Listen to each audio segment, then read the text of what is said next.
नमस्कार, स्वागत है आपका आपके चैनल ज्योतिष मार्ग पर। साल की पहली एकादशी सफला एकादशी है। पौष माह के कृष्ण पक्ष की एकादशी को सफला एकादशी कहा जाता है।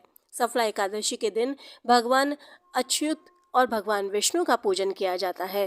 साल की पहली एकादशी का व्रत 7 जनवरी रविवार को रखा जाएगा। सफला एकादशी का व्रत करने से घर में सुख समृद्धि का वास आता है। सफला एकादशी व्रत कथा। चंपावती नगरी में एक महिष्मान नाम का राजा राज्य करता था। उसके 4 पुत्र थे। उन सब में लुम्पक नामक बड़ा राजपुत्र महापापी था।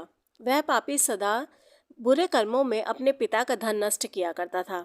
सदैव ही देवता ब्राह्मणों की निंदा किया करता था। जब राजा को अपने बड़े पुत्र के ऐसे कुकर्मों का पता चला तो उन्होंने उसे अपने राज्य से निकाल दिया। तो वह विचार करने लगा कि अब मैं कहाँ जाऊँ और क्या करूँ। अंत में उसने चोरी करने का निश्चय किया। दिन में वह वन में रहता और रात्रि में अपने पिता की नगरी में चोरी करता तथा प्रजा को तंग करता था। कुछ समय पश्चात सारी नगरी उससे भयभीत हो गई। नागरिक व राज्य के कर्मचारी उसे पकड़ लेते, किंतु राजा के भय से उसे छोड़ देते। वन में एक अति प्राचीन विशाल पीपल का वृक्ष था। उसी वृक्ष के नीचे वह महापापी लुम्पक रहा करता था। एक समय उसे 3 दिन तक भोजन नहीं मिला। इस दौरान वह भटकता हुआ एक साधु की कुटिया पर जा पहुंचा। सौभाग्य से उस दिन सफला एकादशी थी। महात्मा ने उसका सत्कार किया और उसे भोजन दिया। महात्मा के इस व्यवहार से उसकी बुद्धि प्रवर्तित हो गई। वह साधु के चरणों में गिर पड़ा। साधु ने उसे अपना शिष्य बना लिया। धीरे धीरे उसका चरित्र निर्मल हो गया। महात्मा की आज्ञा से वह एकादशी का व्रत रखने लगा। जब वह बिल्कुल बदल गया तो महात्मा ने उसके सामने अपना असली रूप प्रकट किया। महात्मा के वेश में स्वयं उसके पिता खड़े थे।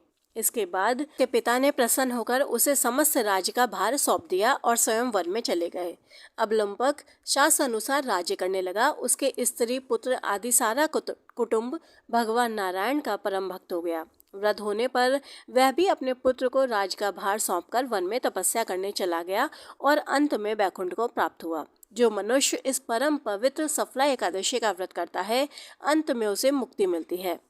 सफला एकादशी का व्रत करने और व्रत की कथा सुनने मात्र से मनुष्य के सभी कष्ट दूर हो जाते हैं। कथा अच्छी लगी हो तो चैनल को सब्सक्राइब और वीडियो को लाइक ज़रूर करिएगा। धन्यवाद।